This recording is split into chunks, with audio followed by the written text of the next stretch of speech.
my little ghetto rat pack that would run around. But I remember, man, you talk about a bunch of happy little kids. Yeah. And one of the big happy things whenever the American convoys of these troops would come through, they would come in these big trucks, deuce and a halves we call them. They'd be out in maneuvers, shooting artillery in the field, and they would come, the highway would come by our town, but we were down low and up, the highway was up high, and we would run up the sides because somebody would yell, Amis, Amis, which is short for Americans. And the Amis coming, the Amis coming. And so we'd all run up to all their kids, and we'd yell, chocolate, chocolate. And so these American GIs would start throwing stuff out. And back then, the Army was still segregated, pretty much. And so Nuremberg, we were in a little village outside Nuremberg, and it was predominantly black troops. And so they look and they see a little black German out there. So, of course, most of them, who are they going to throw the chocolate at? Yeah. You know, so I'm sitting there and I've got all this. So your black privilege started early. Can you believe? I mean, it's weird. I mean, it's so weird. I'm in post-Nazi Germany, a black kid, and I'm still getting the privilege. You know, yes. It's just, no wonder I'm so messed up. In 1917, Tsar Nicholas had committed a lot of troops to a foreign war. And what happened at home? His people weren't united. His entire empire collapsed and brought in the Soviet Union. Yeah. Hey, so as we were discussing, you were talking about 1970, Vietnam. Right. And U.S. was involved in a foreign war that wasn't protecting our own territory. And we were very divided at home, and we were in a vulnerable situation with all the riots. Well, in 1917, Tsar Nicholas, the ruler of Russia, committed troops to a European war, and he lost his kingdom because he was vulnerable. And I'm saying it could be that Putin is setting himself up for the same vulnerability, an unpopular foreign war. I mean, look what happened in the 1980s in Afghanistan. It brought down the Soviet Union eventually. So there are dangers with going to war when it's your own expansionism that you're really being motivated by. True. Yeah, could be. But that's an interesting thought. But at the same time, you don't want to underestimate a guy with nuclear weapons. Right. Yeah, no, it has to be handled very cautiously, and we'll see. And the world does not seem to have been as united, or the Western world does not seem to have been as united in the past as it seems to be right now. It seems to be much more united than it has been before. Even though... almost scary. Well, yeah, the one world government, it's all of the, WEF and all that, you know. But the thing that bothers me, too, in a way, is the fact that they say that we're united, but it's like we're behind you. You know, go America. You commit, you're this, you're that. You know, it's our money, our billions and trillions of dollars. It's our airplanes. It's these MiG-29s they're talking about. But as soon as those are gone, which they'll be blown out of the sky in no time, I guarantee you that would happen. But then, of course, it'll be us, and then it'll be our troops. Whose rockets are those that Donald Trump sent, by the way, that Obama wouldn't send? Do you remember that? Yeah, so I don't want to get into all that. But in any event, we've got a situation where this is not a very pretty thing. And we'll come back to that later. I wanted to get to a few things. In fact, I would like to start the day again, if we can, with some Babylon Bee. We haven't done Babylon Bee in a few weeks. To cleanse the palate, as to cleanse yeah. The Babylon Bee has decided to do a couple of things. Okay. Yes. Yeah. One, the first, they've gotten themselves banned from Twitter. No. Yeah. They did an article by declaring the Man of the Year as Rachel Levine. The guy who thinks he's a woman is Yeah. carrying on as such. Yeah, yeah. His the original name was Richard Levine, who has become Rachel Levine, who is our Secretary of Health and Human Services, HHS, and has not bothered to have a sex change operation, but is still posing as a female. So basically, we've got a man who is acting as a woman, winning the award or the honor of Woman of the Year. Right. Now, I would be offended. It's kind of like Rachel Dolezal. Anybody remember who Rachel Dolezal or Dolezal? You don't remember that? No. Rachel Dolezal was the lady who was head of the NAACP up in either Washington or Oregon. Yeah. Who turns out was a blonde, blue-eyed white girl. Yeah. Who basically just put makeup on, suntanned. And frizzed her hair. And frizzed her hair. Yeah. It's like the movie Soul Man. If anybody remembers, way back in the 70s, he just over. Was that Wildman? No. I don't remember his name. And Pryor, right? Wasn't Pryor? No. Soul Man was just purely a white star. I'm thinking that comedy that there was a black guy and a white guy. And that has nothing. No, this was a young kid, and he wanted to get a scholarship to Harvard, to law school. Yep. And rich kid, and his father cut him off. He said, I'm going to give you the greatest privilege a father could give his son. I'm going to let you pay for your own law school. So he cut him off, and the kid didn't have any money. He was a pampered, rich white kid, basically, from the suburbs. His dad was wealthy, but he wouldn't pay for his law school. Right. And so instead, he came up with this idea to pretend he was black, because he found out all the scholarships were going to. It was kind of a prophetic movie, but all of the funds were going to minority kids. So he applied for these scholarships for minorities out of Compton. In California, and he won an award, and his friend was a chemistry major, also at Harvard. He got in. Somehow his friend, I guess another rich kid, he got in, and he came up with this concoction, tanning chemical or pill, and so he was overdosing on these tanning pills, and he had an afro wig, and so he pretended to be a black kid, and it's if you can find the movie, you should watch it, because he shows him he's playing basketball, and it's every stereotype you can imagine, because they're picking teams, and these guys are fighting over him to get him on the team, because black guys all play basketball, right? So these two guys are fighting over who gets to have him, and he just can't play basketball. And then of course the girls, all these girls want to go out with him because he's black and he's supposed to be sexually better,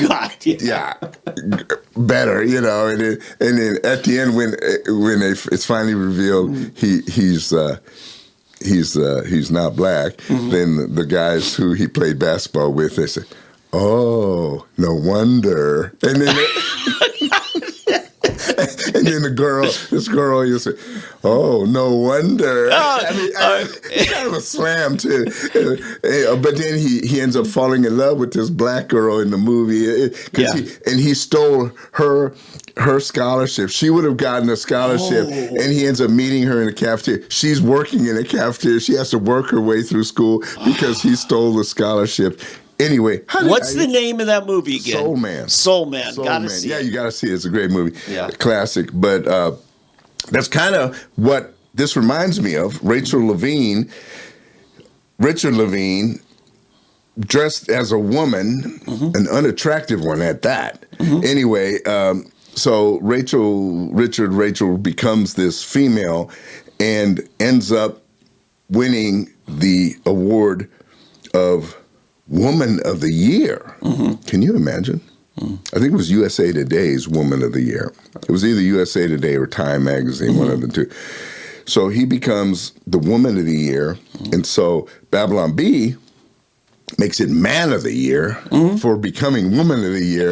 They're both publications. They can do what they want. But Twitter decides they're going to ban or block Babylon Bee until they recant and pull that and apologize. And take it down themselves. And of course, Babylon Bee says, you know what you can do with that?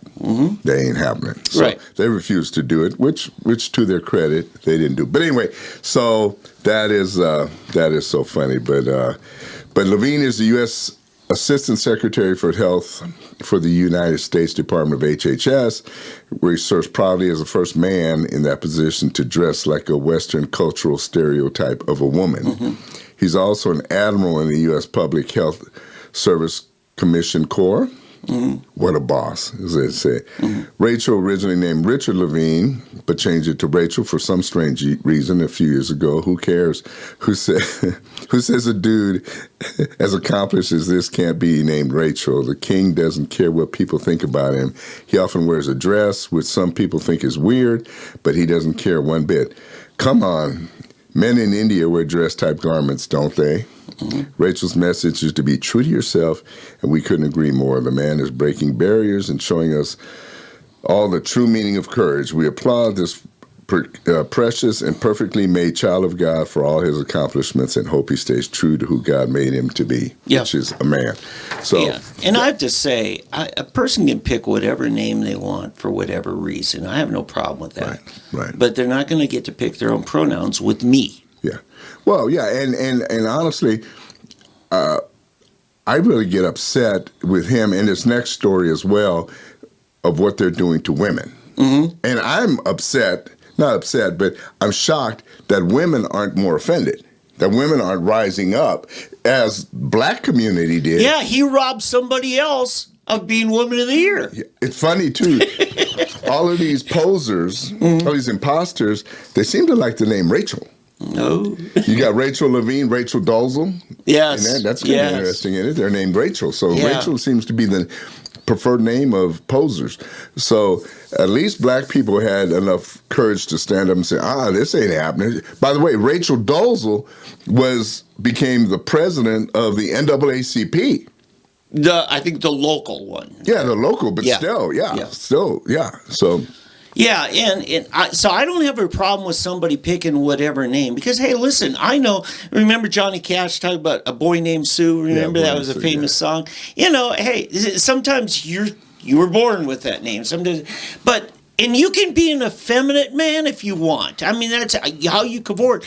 But the science, Eddie, this is why I say, any higher ed organization, institution that buys into this crap, don't go there and don't give a single federal dollar or state dollar, Oklahoma, to places that buy into that, like the NAACP is trying to do on this swimming issue. You know, that's another issue that's come up.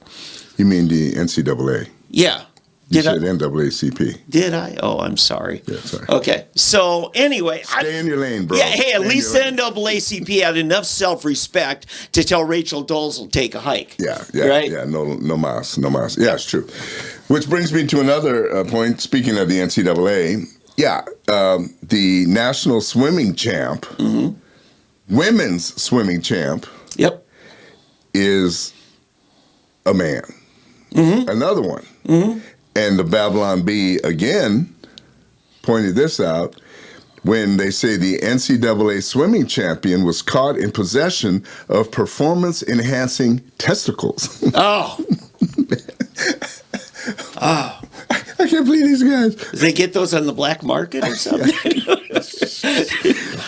Celebrations for winning the 500-yard freestyle at the NCAA Women's Swimming and Diving Champions were short-lived for convincingly female athlete Leah Thomas, as authorities caught her in possession of performance-enhancing testicles. Yep. Investigators will need time to sift through the trail of evidence right now, said NCAA's head of testicle enforcement, Bob Huevos. Yeah. Do you know what huevos are? No. Huevos is the Spanish word for eggs. Okay. Or nuts, as some people would say. Yeah, genitals. Genitals. Yeah. But eggs are huevos rancheros. You've heard of huevos rancheros? No? It's, okay, huevos rancheros is ranch-style eggs. Oh. Yes, okay. It's you got to have a little Spanish. Okay. But it's something, when you go to a Mexican restaurant, you get huevos rancheros. I like huevos rancheros. Yeah, Okay. I grew up next to Canada. I don't know these things. Oh, yeah, that's true. I forgot. I grew up. Okay.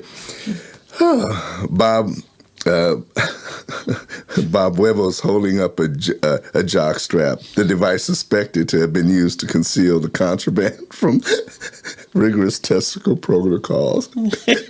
I don't know how I'm going to get through this one. I may have to have you read this. We suspect the swimmer used this contraption to keep the performance-enhancing testicles secured between her legs. Okay. I gotta stop. I'm sorry.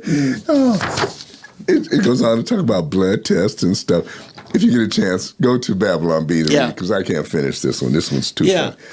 And if you remember, you go back to Lance Armstrong in the Tour de France, and I'm sorry, it's Tour de France. Tour de France. Tour de France. Okay, Yeah. so basically, the entire sport is more corrupt than it is actually following. Yeah. Evidently, Lance Armstrong, and his people just finally made the mistake of admitting it, right? Yeah.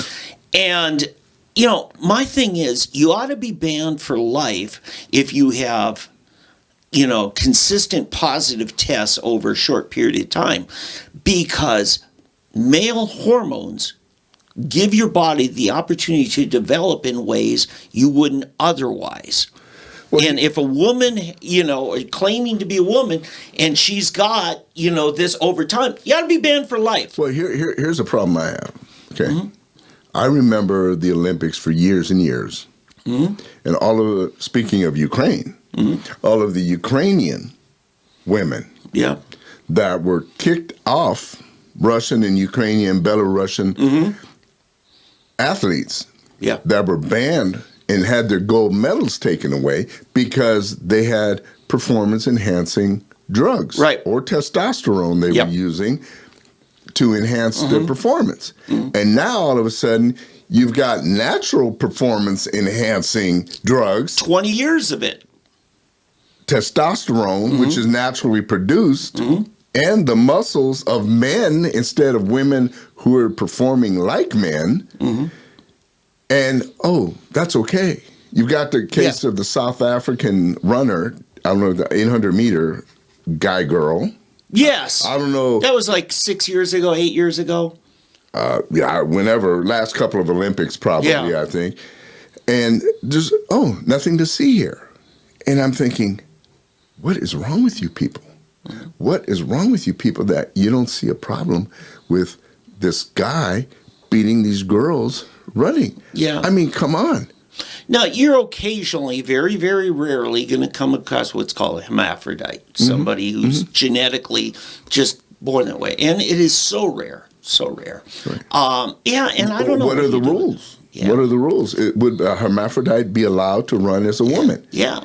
And this is the problem, because you got to go back in their history to find out, really, have they been so-called doping, if you will?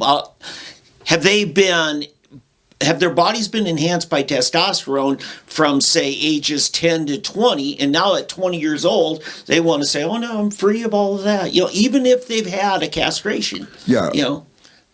They've still had 10 We're in the weeds here. Yeah. This is just ridiculous. Yeah.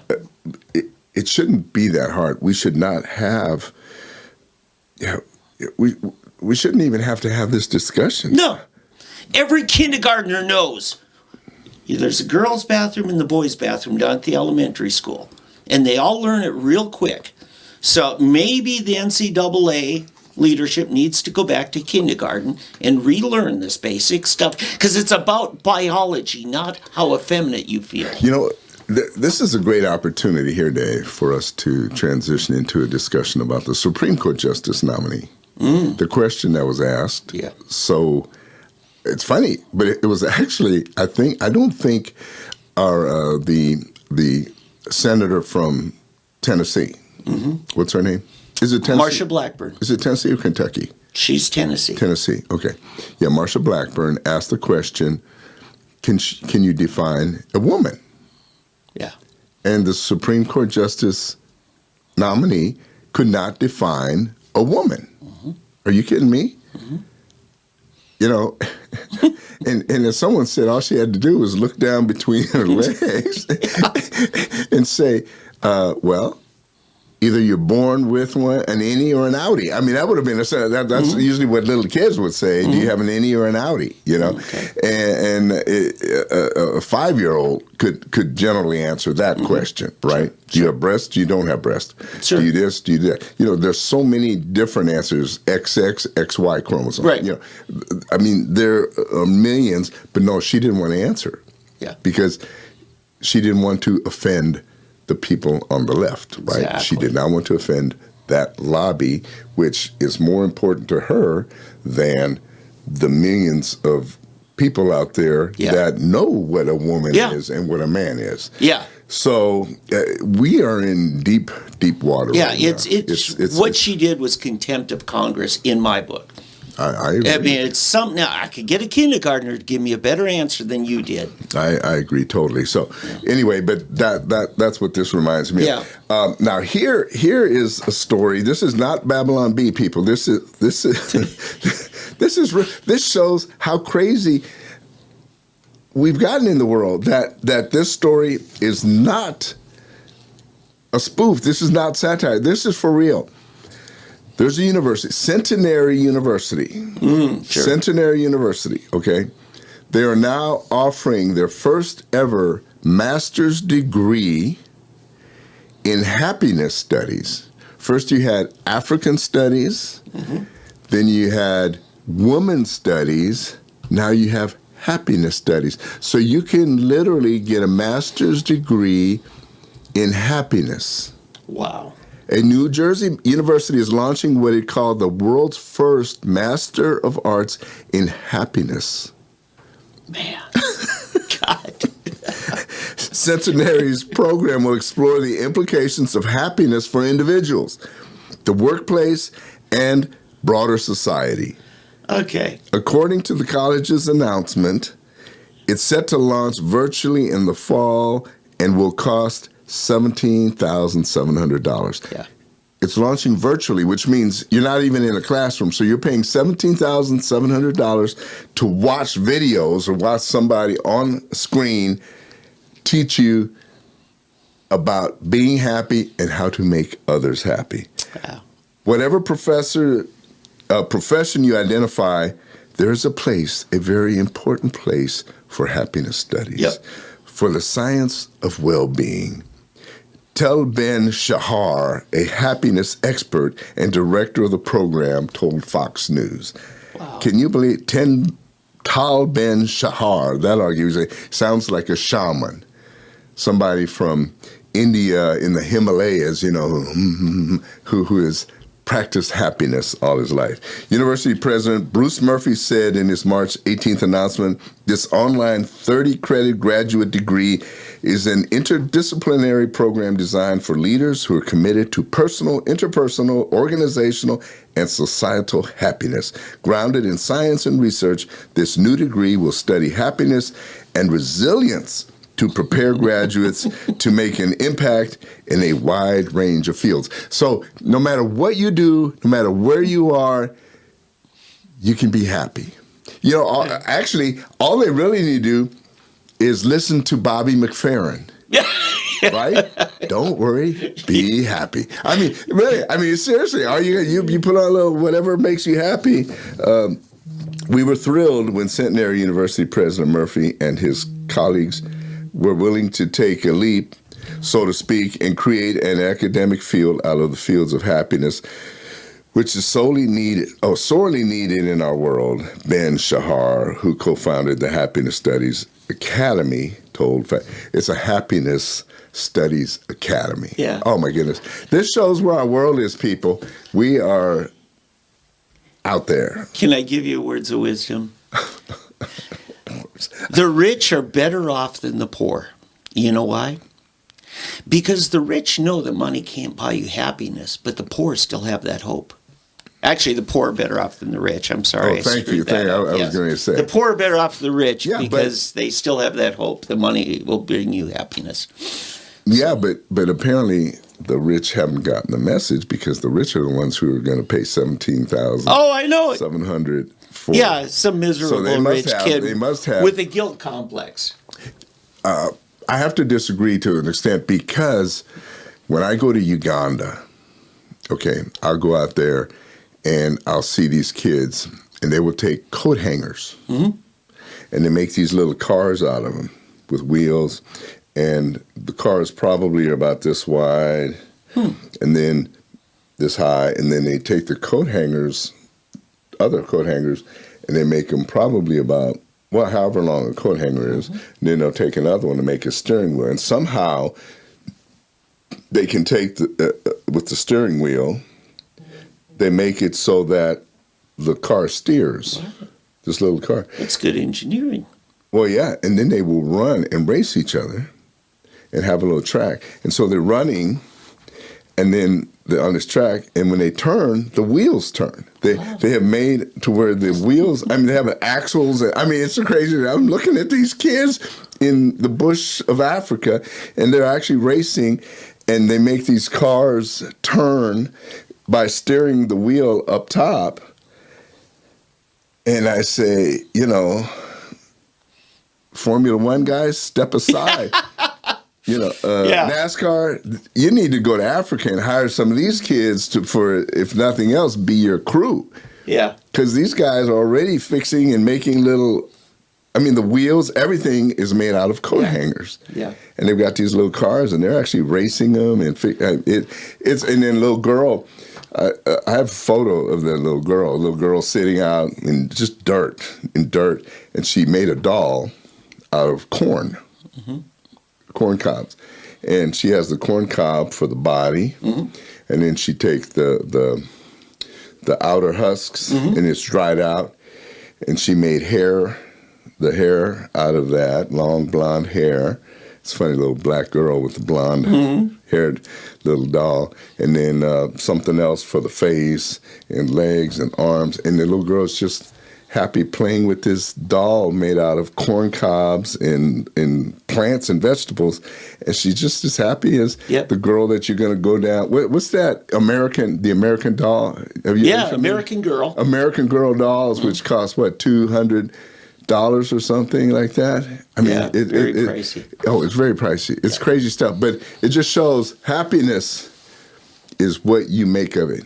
It's what you feel makes you comes happy. From in here. It comes from in there. Yeah. Hey, we're going to take a break here. Dave is going to switch the video. All right, Dave, do your thing. All right. Hey, by the way, while we take this break, I'm going to go ahead and speak about my book. It's called Y'all Have Sinned, and it is available on Amazon, Barnes & Noble. Yeah. And eventually we'll get it up on one of our websites.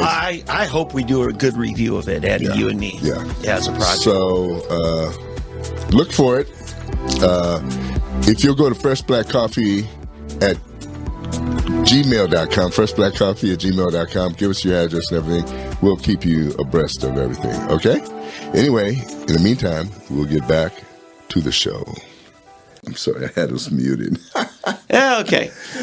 So anyway. Julian, where are you? Yeah. Go back again. Tell us about Centenary University again. Okay, Centenary University is actually founded as a United Methodist University in New Jersey.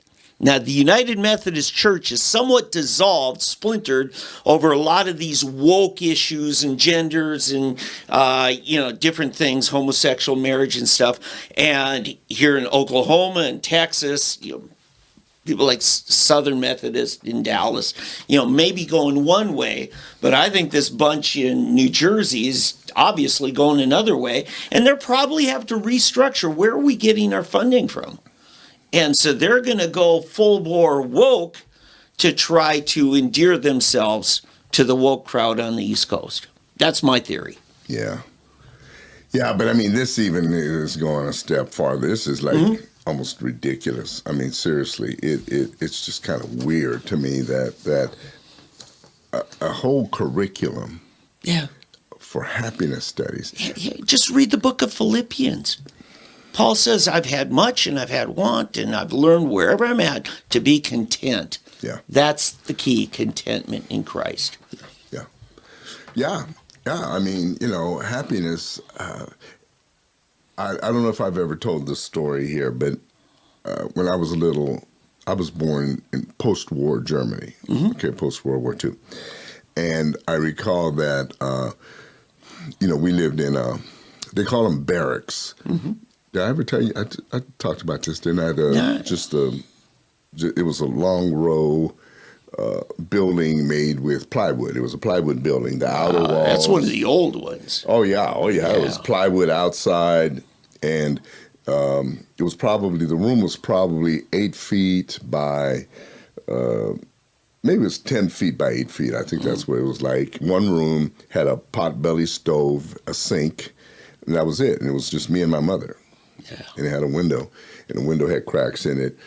And I remember, we had goldfish. I remember we had a goldfish bowl, and my mother had, my dad was over one time or something, and he was supposed to take care of the goldfish, and my mom and I were somewhere and came back, and the goldfish were frozen in a block of ice. My dad was like me. He forgot it. Just, I don't know what he did.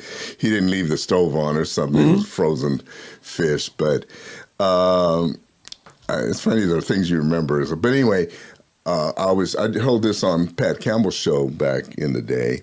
And what happened, to this day, to me, a good meal is the old German hard dark bread.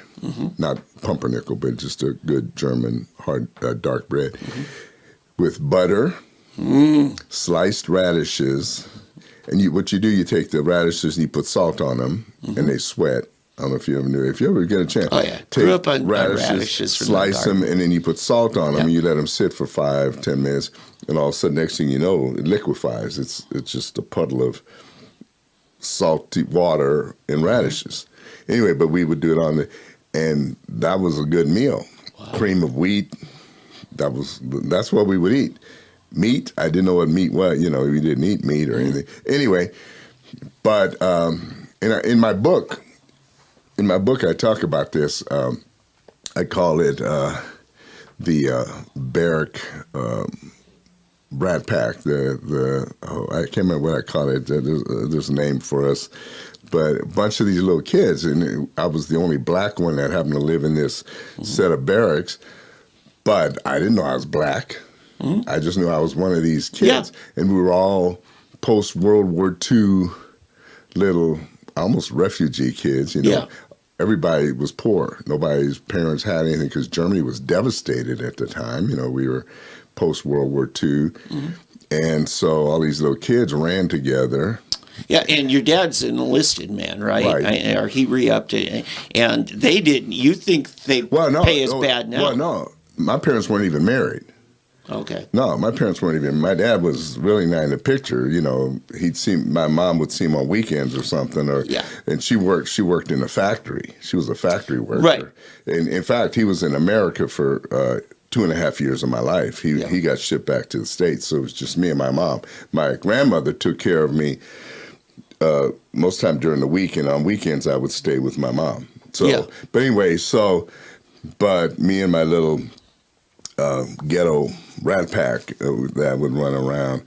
But I remember, man, you talk about a bunch of happy little kids. Yeah. And one of the big happy things, whenever the American convoys of these troops would come through, they would come in these big trucks. Deuce and a halves, we call them. They'd be out in maneuvers, shooting artillery in the field, and the highway would come by our town, but we were down low, and the highway was up high, and we would run up the sides because somebody would yell, Amis, Amis, which is short for Americans. And the Amis coming, the Amis coming. And so we'd all run up to all their kids, and we'd yell, chocolate, chocolate. And so these these American GIs would start throwing stuff out. Oh, yeah. And back then, the Army was still segregated, pretty much. And so Nuremberg, we were in a little village outside Nuremberg, and it was predominantly black troops. And so they look and they see a little black German out there. So, of course, most of them, who are they going to throw the chocolate at? Yeah. You know, so I'm sitting there and I've got all this. So your black privilege started early. Can you believe? I mean, it's weird. I mean, it's so weird. I'm in post-Nazi Germany, a black kid, and I'm still getting the privilege. You know, Yes. It's just, no wonder I'm so messed up. So anyway, so they're throwing this chocolate, and my little kid, my friends are picking up. Yeah. And but you talk about a happy bunch of kids. Yeah. And we would go to weddings. Here's the other thing: in Germany, the German tradition was children bless a wedding. So anytime a wedding, somebody always knew what was going on. So one kid runs, wedding, and so all of the little rat pack, there's a wedding. We'd all go running wherever the church was. You had Catholics and Protestants are separated over there. Oh, I know, yeah. And so, but we didn't care. You'd run to the Catholic church, the Sure. Protestant church. And so you got all these little kids waiting for this thing to get over with. And as soon as they come out, the bride would always have this purse full of change. And so when they get in the car, then they take the coins and they start throwing it out at the kids. Oh. Yeah. So they knew that you wanted to attract a bunch of children at your wedding because it blesses the wedding. Ah, yes. So they're throwing this money out at the little kids out there. Right. And so all those little kids, we're just scrambling, picking up these little coins and stuff. So we're all poor, but we didn't know we were poor. Yeah. We just knew. My whole thing where I was going with that is, if you think that soldiers are paid pittance now, enlisted men, my God, back in the 50s, jeez, Yeah, but it was relative because whatever they were paid was relative to what everything cost. Yeah, that's true. So it was no less. But you're living in a barrack with a potbelly stove. Well, this is me and my mom. Yeah. Living in the barrack. It had nothing to do with my dad. Okay. My dad got free food in the mess hall. But you were in a barrack, though. You were living on... Okay, No? you forget. This was barracks. Oh, gotcha. Okay, I thought you were on a U.S. base. No.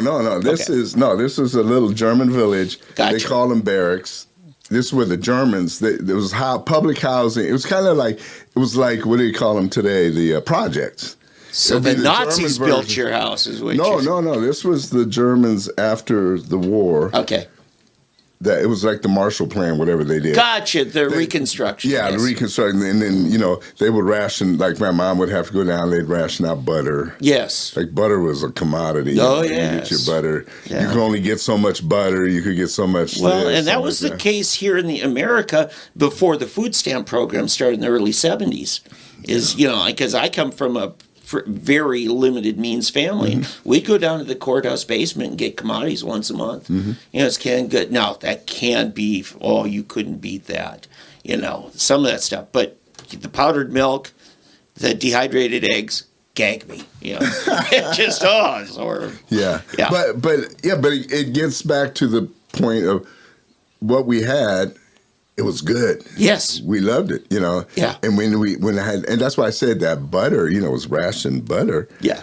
But it was, man, I mean, it was so good. The butter with those radish, like I said, still today at home, we'll buy radishes and I'll have my wife slice those radishes. Like she likes to have her radishes, just in a salad, but she has to slice my radishes and put them on butter and bread and put the salt on it, and then that's how I eat my radishes. Yeah. And then on my bread. There's just certain things that I'm used to from my child. My dad was the same from Mississippi. He grew up in Mississippi. I remember talking to my uncle who ran away one time with one of his friends from Bay St. Louis, Mississippi. Yeah. And they went to New Orleans. And when they got to New Orleans, it wasn't what they expected, so they had to go back.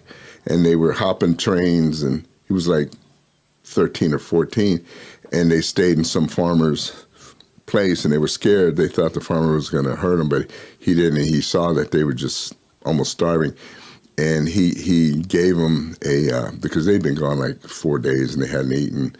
And so he gave them a can of Van Camp pork and beans. Oh, yeah. He opened this can and he and his buddy tore into it. And he said, to this day, well, he's passed away now, my uncle, but to that day, and he was like in his 50s, late 50s or 60s, and he was saying how to that day there was nothing that tasted better than Van Camp pork and beans, because he will never be able to disassociate that memory of how good those beans tasted when they saved his life. Yes. So, getting back to the topic where were we? Of happiness. Yes, happiness. Happiness is relative to what your needs are, where you are, and what meets that need you have in your life. Yeah. And the problem with happiness today is we keep feeding it with the wrong things. It's biblical. Yeah. You know, the flesh can never be satisfied, right? The flesh can't be, because we have a spiritual hunger. We have a spiritual hunger. And the real deep need, the first primary need is to have your spirit fed. Right. Then you have that soul fed, and then finally now the world would try to do it the other way around. It would want to feed the flesh, the soul, and then the spirit. Yeah. And it's backwards. Yeah. That's why fasting is so good. Man, we're getting off into some spiritual. No, it's relevant. Yeah. So, but the world would have you do it the other way around. And once you start with feeding the flesh continually, thinking that that's where the happiness is, and that's how we end up with all these spoiled kids and all these spoiled things and stupid things like happiness courses, majors in women's studies, African studies, et cetera, you're not really meeting the need. It really, the magic word for happiness is contentedness. Yeah. When you find contentedness, and that's what Paul talked about in his letter to the Philippians. It's essentially comes with that. I mean, Eddie, I don't know if you're like me. Do your kids at Christmas time, I don't know if they give you gifts, but I assume they do, Dad's always hard to find a gift for. And is that because you know what? Eventually you get to a place where I got what I want. Yeah. I'm content. I don't want anything. And what, I'm sorry, kids, but most of what you get me, I don't use. I don't need any more underwear. I don't need any socks. Yeah. And so you get these things because, your kids want to express their love and appreciation for you. Yeah, I get that. I was telling them some Bose headphones. Those would be nice. Yeah. I wouldn't mind a Tesla. Yeah, a Tesla, that would be. Yeah. But, it is one of those things where you just find that place of contentedness. And, and then you find out what really matters is give me a call. Right? Come visit me, kids. That would really bless my life. I'm going to really step in it now. I'm going to go over into the realm of marriage and sex. Okay. I don't believe that men leave their wives because they're fat. This is true. I have a few friends that have overweight wives. Okay. And I have one friend, this one couple, where the wife is extremely overweight. You could say obese. But she's the nicest, most wonderful woman in the world. And this guy just loves his wife to death. And they've been married now for probably 40 years, maybe something like that. And they'll stay married. And I've come to the conclusion, men don't leave their wives, and maybe there's somebody this will speak to out there. Men and wives, men will not leave you because you're overweight. Men will leave you because you act overweight. Okay. Ooh, good move. And the reason they will leave you because you act overweight, because you will start denying yourself to them. Oh, he can't want me. Oh, oh, he wouldn't want me. Who would want this? Who would want me? Who did, So you do one of two things. You totally start denying a physical relationship with your husband because you think, who could want this? Or you go the other way to where you get so hung up on dieting, physical fitness, going to see trainers, spending money on this. You start chopping your face to bits, blowing those lips into duck lips. Oh, God, yeah. I can't believe. Sometimes I go to one of these. I at a spa right now. Yeah. And I see. Oh, God, yeah. And I go, oh my goodness. Oh, jeez. Who would think? I know that's it. good. So anyway, this is just a little extra freebie here. Okay. Yeah. So no, but what I'm saying again, it gets to our thing of happiness. Yeah. It's your assumption that this is what men want. And men do it too. Men do it too. Men sometimes I think, oh, I've got a gut, I've got a this, I've got a that. My wife doesn't want me because I'm a little fat or because no, that's not it. Okay, can I just add I'm going to go to biology on this. Okay. With men, hit the mute if you go. No. With men, part of maintaining that relationship, the vitality, the romance, has to do also with biology. It's a little bit tougher with men with their testosterone slowly ebbing down, right? But both male and female hormones retain in fat so that a woman who is skinny in her older age will actually be retaining less estrogen. And that estrogen plays an important role in how her brain works, how everything. So it's just a heavier grandma is probably going to be temperamentally a little more expressive than a skinny grandma. Now, I'm just speaking the bio. I'm not saying they are automatically. It's just easier for a woman who's retaining more estrogen. Okay, so I'm going to put that into there. So Eddie, that backs up what you're saying about it's easier to have all the chemistry, the hormones flowing in good supply when you are a little bit heavier, older woman, middle-aged woman, and that. So, and the same's true with men in that. And women don't leave their husbands because they quit looking like some stud movie star. It's because they quit showing interest in them. I've seen so many women. I used to manage a chain of gift stores, and we'd get a lot of empty nester women come in to work. And some of them I found out, I told the bosses, I said, give them a little raise every so often. Doesn't matter what it is, as long as it's some token, because it affirms them. Most of these women don't need this job. They're just empty nesters. And if they were getting some of their affirmation from their husband, some of them wouldn't be here. And so, I'm just adding the other side. Yeah, no, I agree. It goes both ways. Like I said, men don't leave their wives because they're fat. It's because they act fat. Yeah. I mean, that's the bottom line. The men leave the women because they act fat, and they who would want this? Nobody wants this. He don't want this, so don't touch me. You can't want this. And it becomes like a magnet. You repel. You start acting, and you start repelling the man. Yeah. And then as you repel him, then you get in your mind that, he doesn't like me, he doesn't want me. You start becoming suspicious. Right. If he mentions, look at that lady, or look at this, or this, or he starts paying a little attention to somebody else, mind starts paying tricks, et cetera, all kinds of stuff. And I wish more pastors would take time and deal with stuff like that. Yeah, it's not sometimes rocket science. It's not deep counseling. It's just plain old stuff. And one guy who used to go around to churches, very followed up, was a guy named Edwin Lewis Cole.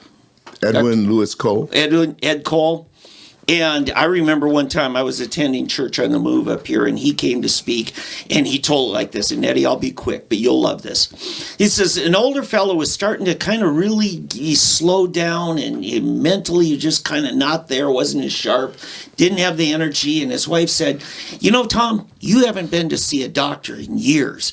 I need to get you a checkup with the doctor. And so she arranges it. Because then she takes him in, he goes back for his exam, and she's waiting on the waiting room. Eventually, he just shows back up the waiting room and she stands up, she says, well, Tom, what'd he say? And Tom said, nothing. Oh, I can't believe that, she said. She says, I'm going to go talk to him. So she walks down that hall. She didn't ask for it. She went down, saw an open door to doctor, and said, Doctor, did you just visit my husband, Tom? And he says, are you his wife? And she says, yes. Oh, yes. She says, well, he says you didn't tell him anything. No, I didn't. But if you're his wife, I'd like to talk to you. So she sits down, shuts the door. And he said, what your husband, Tom, needs is 3 meals a day and sexual intimacy twice a week, and he'll be fine. She stops thinking, gets up and walks back to the waiting room. Tom's standing there and says, well, what'd he say? Nothing. She looks at him and says, he says you're going to die.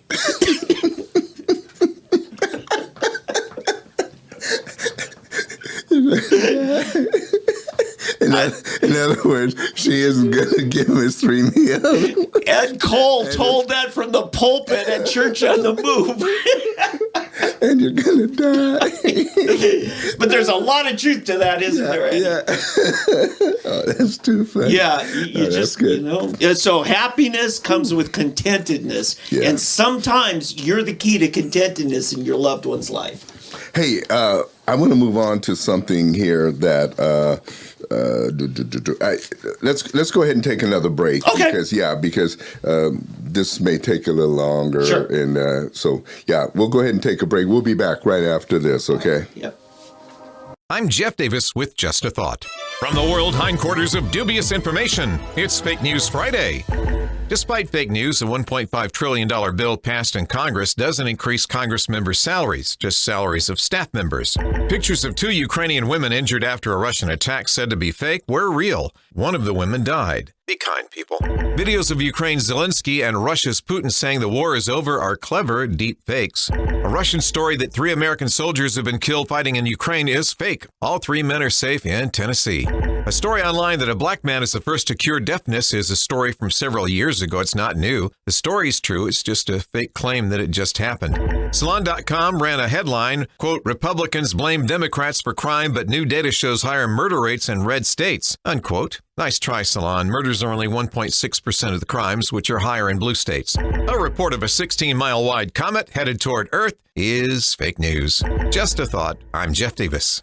On each other. No, it's going. Conservatives are turning on each other over this whole Ukraine thing. It's like we're not having compassion, and anybody that questions, it's in our Congress, or the conservatives in Congress seem to be buying into this. And anytime I posted a thing on Facebook, I don't know if you saw it, all the wars that have been started over the last 100 years, starting with World War I. Yeah. It's always been a Democrat. I don't know if you... I noticed that. Other people have said that over the past couple of Yeah, years. Woodrow Wilson, Franklin D. Roosevelt. Then you go to Vietnam. Oh, yeah. You go to... what was next? The only thing... Oh, and they've been ended by Republicans generally. Nixon got us out of Vietnam. Eisenhower ended... Yeah, basically. The exception being Gulf War II. Right, Gulf War. Right, Gulf War is the only other one. Well, 2. But actually, both of them. Well, the first one, there wasn't actually a war. The first one was Operation Desert Shield was the first thing, and then we ran them out of Kuwait. That was Desert Shield mostly, wasn't it? What Desert Shield was stopping them from Saudi Arabia. Desert Storm was the transitioning to an offensive to get them out of Kuwait. Okay. But that was under Bush, and reluctantly. It was actually Margaret Thatcher, who kind of shamed. Oh, you know what? Hold on. Yeah, go ahead. I was picking you up somewhat, but there we go. So it was Thatcher somewhat shamed Bush Sr. into it.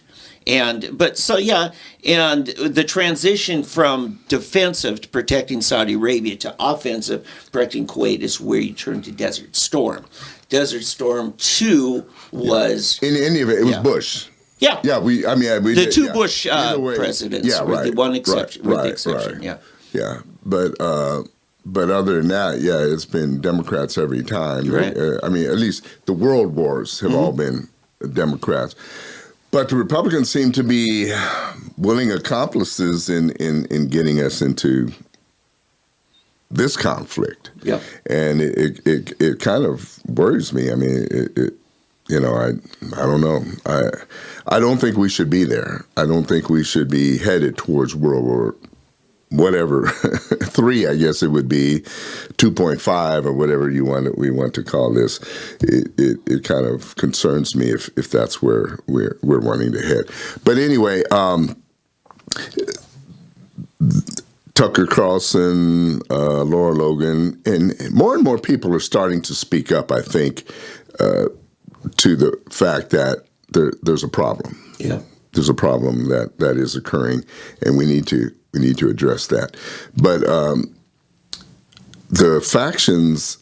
Here's what bothers me about the whole deal, really, and this is really what I think the crux of it.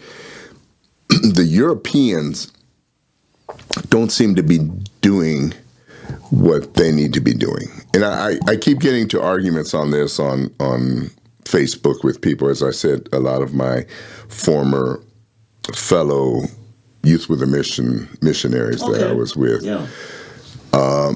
they seem to think that it's America's duty. It's funny because getting back to the Iraq War, when I lived over there was a Christian magazine, Pax, Peace, and they were getting on us, America, for being the world's police. They didn't think we should be going to war in Iraq. Yeah. And they were getting on the Bushes for getting us into that war. Yeah. And it was at that time it was over Kuwait. Mm-hmm. The Kuwaiti deal and why we were doing it. And I remember bringing up, okay, if you're walking down the street and you look across the street and there's a woman being attacked, beaten, and raped and everything, what are you going to do? Are you just going to stand there and allow this woman to be attacked and raped and just look the other way and keep walking and wish her well, pray for her? Or are you going to, if you can help her, are you going to try? And the guy didn't have an answer. And so at that time I said, I don't think the Christian thing to do is to just do that, to walk on by. And so now all of a sudden it's flipped. And so I asked the question this week, what is the difference? And it almost sounds like I'm taking a different position than when I used to take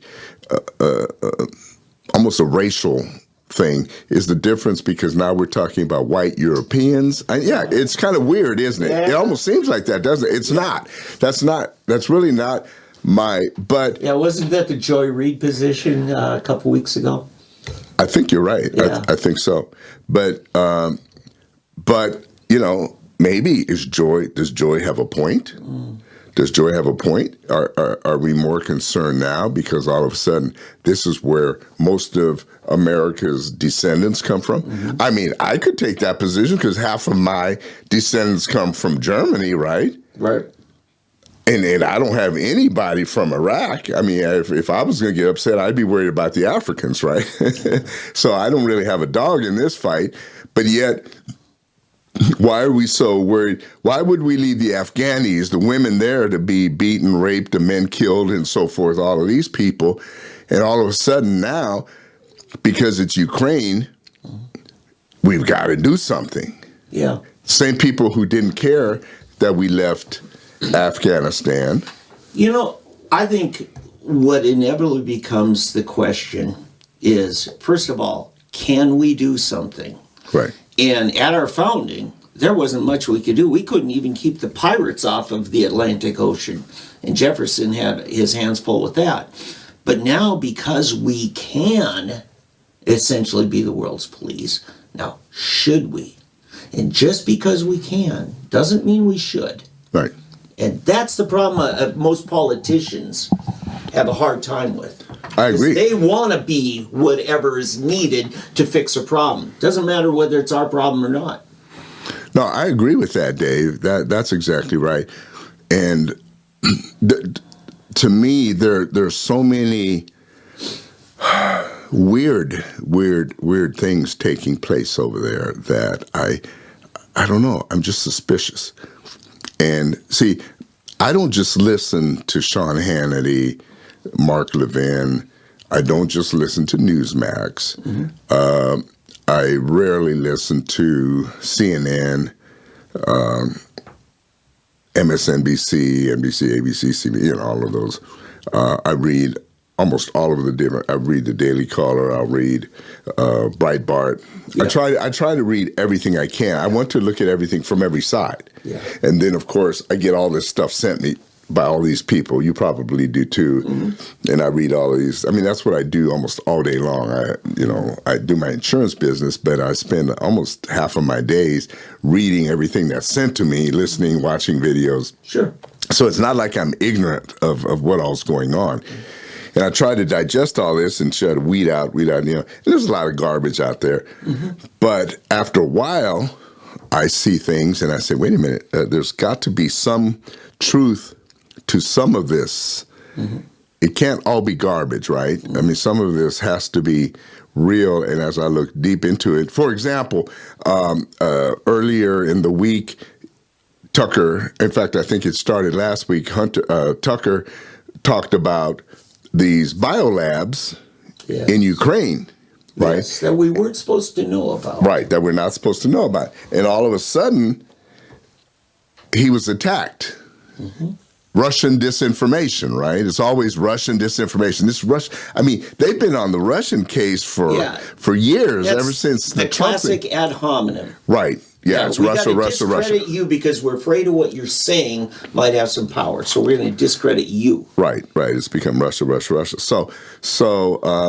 But to his credit, Tucker keeps on, and then all of a sudden more and more and more people are starting to come out. Mm-hmm. Well, all of a sudden, then this morning I wake up and I start hearing on Newsmax. This is good. And then I see on Breitbart, and then I see in the New York Post, and Hunter Biden, the story that keeps on giving, his laptop, the laptop from hell, apparently.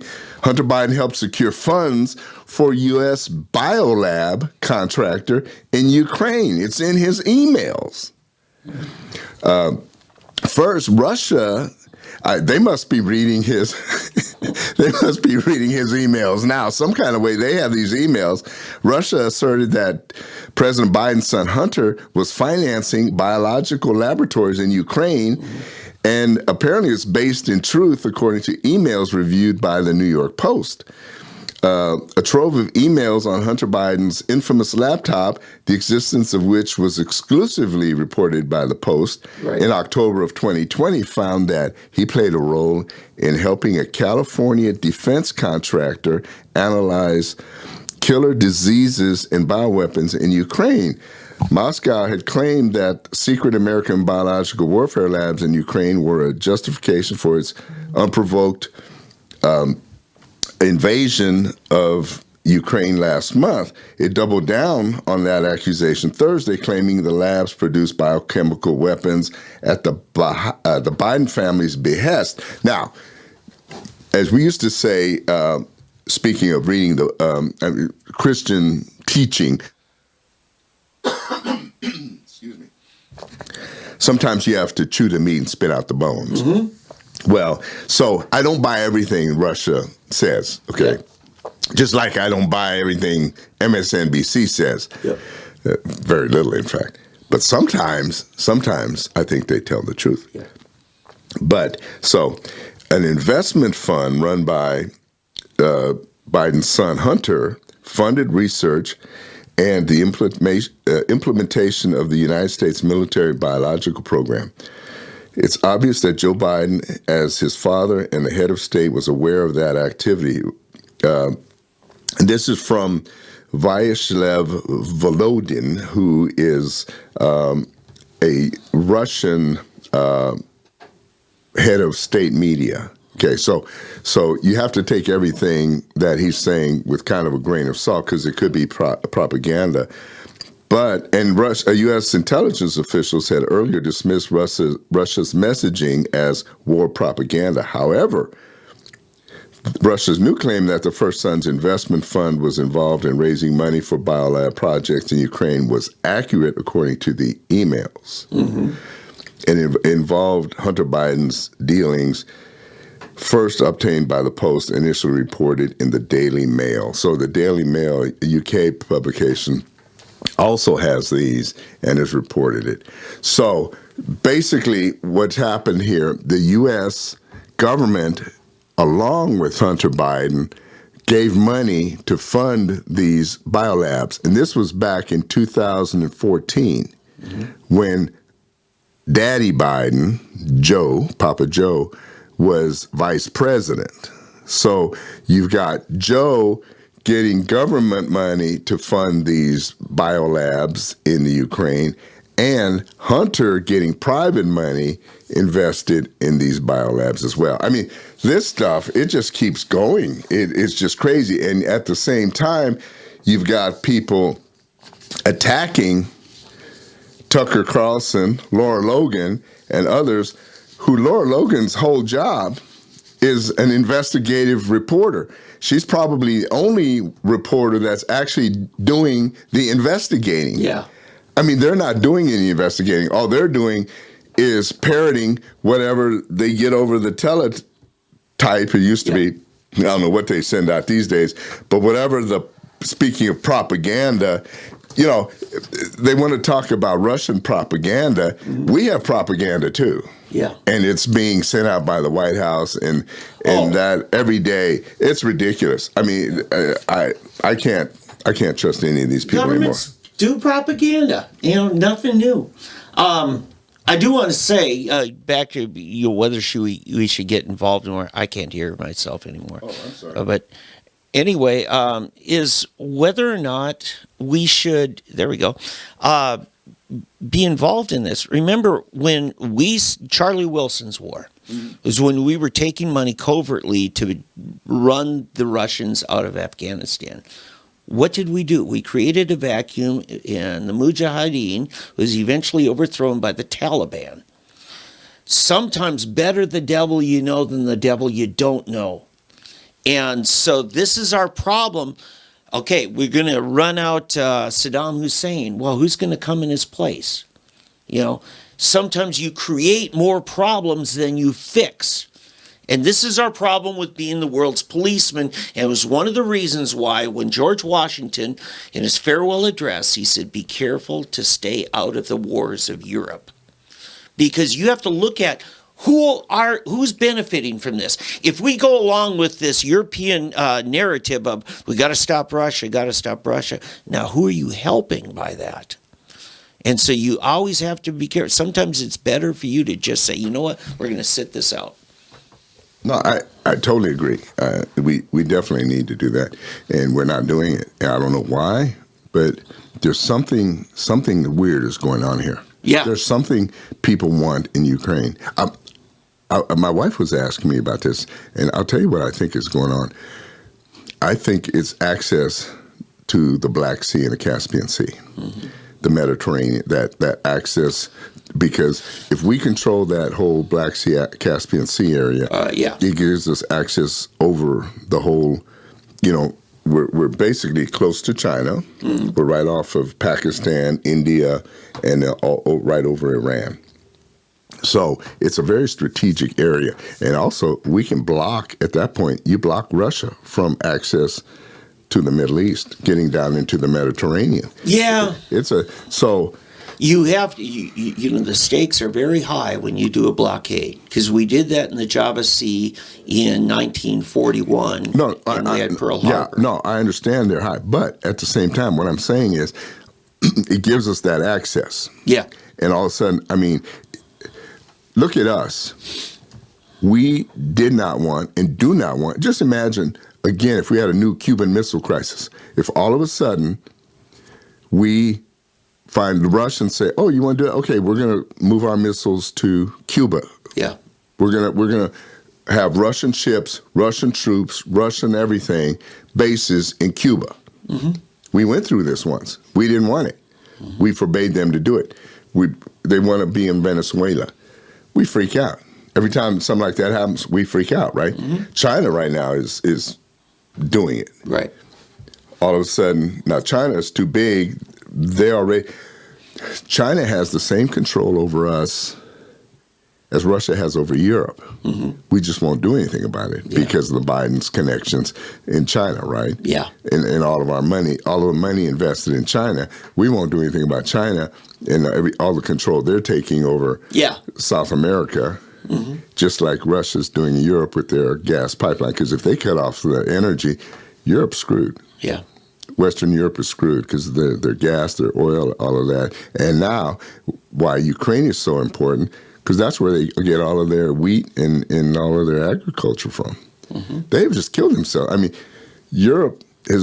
Western Europe has put their head in the noose.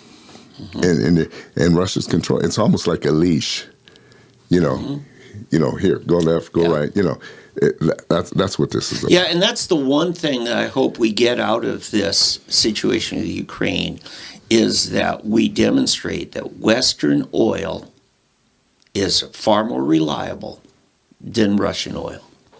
That's the thing we've got to get out of it. Well, maybe. I mean, strategically, I'm speaking. Yeah. No, I'm with you. The question is, will it be? Mm-hmm. Will it be? Because we're still not doing anything here. We're still making it super hard to get licenses and drilling rights and to get our leases going and our rigs going and everything like that. We're still trying to go green. We're trying to go green. Yeah, green. I know. That's our internal domestic thing. But when Trump spoke before the entire United Nations General Assembly, the ambassadors from Germany openly mocked him while he spoke from the floor of that assembly. Right. Now, who's getting the dose of reality? Germany is. It's the Toby Keith song. How do you like me now? Yeah. How do you like me now? Yeah. Or from Good Will Hunting. You like apples? Well, how you like them apples? Yeah. How do you like me now? Yeah. Hey, a couple of other things. We'll move on here, but bottom line is this Hunter Biden thing and these biolabs. Keep your eyes on that because it's not going away. All governments do disinformation, as we found out last week. Even local governments do disinformation. Yeah, and honestly, the only difference between us and Russia, they only have two media outlets. Pravda and TASS. Yeah. And we have a whole bunch of them. Yeah. Yeah, we've got a whole bunch. And they're all working for the government to give you misinformation. Russia insults Biden after he called Putin a war criminal. Mm-hmm. And Russia responded Friday to President Joe Biden calling Russian President Vladimir Putin a war criminal by insulting Biden for his irritability, fatigue, and forgetfulness. Top Russian presidential spokesman Dmitry Peskov said Russia sees and hears statements that Biden made and considers it a personal insult to Putin, but won't take the accusation seriously, according to them.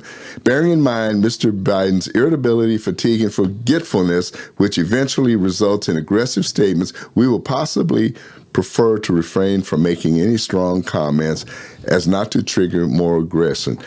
So basically they're saying, to paraphrase, we won't take any of these bad things that Joe Biden is saying about Mr. Putin because the man's not right in the head. That was a literary pat on the head. What they did. It's exactly. Condescending. Yeah. Bless your heart. Yeah. Bless his heart. As the church folks say. Yeah. Bless his heart. Yeah. That's pretty good. It's so stupid for. That's the other thing. this whole thing of war crimes, it's like it's a moving target. It's like war crimes become. It reminds me of the way Democrats and liberals have treated just laws in particular. It's like we have made more laws, more things against the law with less punishment, right? So now, for example, gun laws. We want to make more gun laws, but then when we make those laws, we don't punish them, right? Yes. In New York, all these people with weapons, gun charges, and then they let them out on the street right away again. You got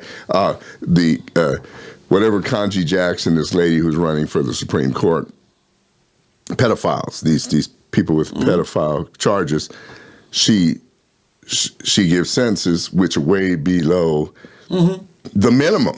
Yeah.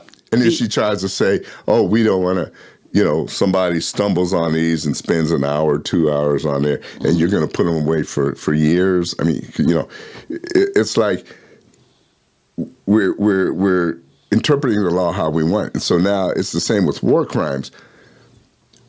As Rush Limbaugh used to say, war is about destroying things and killing people. I mean, that's what war is. And we've forgotten that in America. We think it's like a pillow fight or a boxing match or something. At the end, they shake hands or they're friends again and they go their separate ways. War is ugly. It's supposed to be ugly. I mean, that's what war. Once we forget that war is ugly, once we forget that crime is ugly, once we forget that all these things are ugly, that's when we put ourselves in grave danger. We have to remember and see. As I was saying about Putin, they're insulting him. Oh, he's this, he's a war criminal, he's this. I remember in Living Color, homie don't play that. They must think he's Mitch McConnell. Yeah. Sticks and stones. Oh no, don't say bad things. I don't want to be written up in the Washington Post or New York Times. Yeah. They're calling me bad things. I better relent. I better. Oh, I apologize. I'm sorry. We won't do it again. No. You keep talking bad about Putin, he'll do it that much harder. Yep. He'll do it that much harder. They say he's crazy. Oh, I got you crazy. Boom. Oh, he's losing. They're stalled. Yeah, I'm stalled. Boom. Yeah. We're doing this and then this. Boom. NATO, we're doing this. What's the name? Biden is in Poland today. They hit a city 10 miles from the border. Yeah, he's crazy like a fox. 15,000 Russians killed. Oh, yeah. The Ukrainians are winning. They're pushing them back.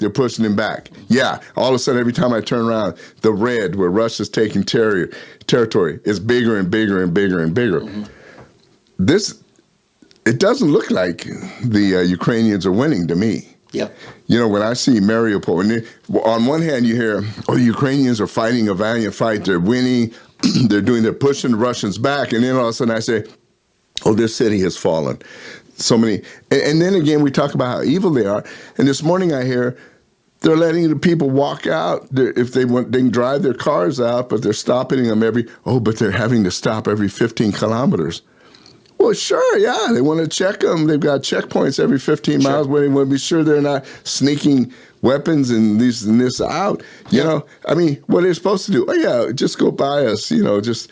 Yeah, this is war. I mean, you're going to have checkpoints. It's war. When you're fighting war, I mean, I'm not saying that, I don't want anybody to get the impression again that I think Russia's right. But the problem is, this is war. Like you said, they're fighting a war because they're fighting a war. The Ukrainians are fighting a war because they're trying to stop them. And the Ukrainians keep trying to play us to get to join them, but we're fighting like a war of insults. It's like insults are going to do something, and it's not going to do anything. Hey, one last thing before we wrap up. You said we have 3 minutes. Yeah. Is that what that was? Yeah. Quickly, I want to talk about this conservative group that's attacking. You've probably seen the ads. Yeah. Many of you in Oklahoma have seen the ads. The dark money group that's attacking Governor Stitt. I keep seeing these ads, and there are two groups, and the one is Conservative Voice of America, and the first group is I'm trying to find the name here. So who are they? The first group is called, if I can ever find this, I'm not being able to find this. Sure. The Sooner State Leadership Fund, Sooner State, and it's led by Trevor Worthen. You will know Trevor Worthen. Yes, I do. Yeah. Tell us a bit about Trevor Worthen. Trevor Worthen, former state representative, and then joined on as a partner with Fount Holland of AH Strategies when Fount's founding partner, Carl Algren, went to work for the Mullen administration in Congress. So Trevor then split with Fount Holland a few years ago in the wake of Fount being indicted, and Trevor then ran Gentner Drummond's campaign most recently, and in 18, barely lost runoff and has gotten out of politics. But he's said to be very much tied to T.W. Shannon's race, although not an official position with it. This is just people saying huge encouragement to him. So that's some of what I know about Trevor. I don't get it. I don't get what these people are trying to do. All I can think of is there's money involved. I'm telling you, if there's money involved, there are always professionals that say, let me hold your money for you. Let me do this. And providing that kind of services for a fee.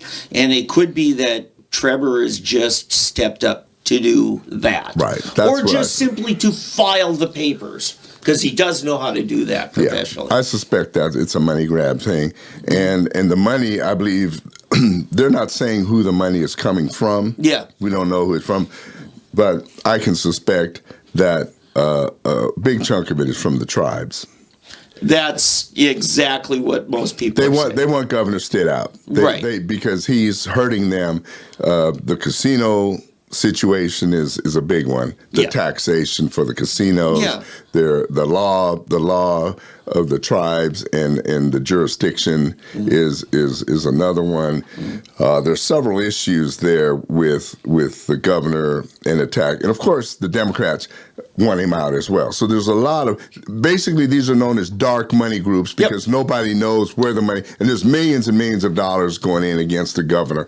All I can ask you to do as people of the state of Oklahoma that want better governance, I don't support some of the candidates that the governor, which we've talked about, we'll talk about more, but I definitely think Governor Stitt is the right guy for governor, and I hate this when you get this kind of stuff. Yeah, this is dirty. And the alternative of governor, especially our current superintendent of education and the terrible job she's doing now, and what she would do to the state if she ever became governor, that just can't happen.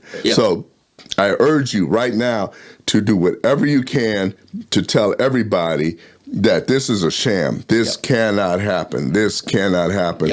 Everything that they're saying is a lie or it's twisted truth. This twisted truth. So just when you see these ads, this twisted truth. So just when you see these ads on Newsmax, on Fox, ignore them, okay?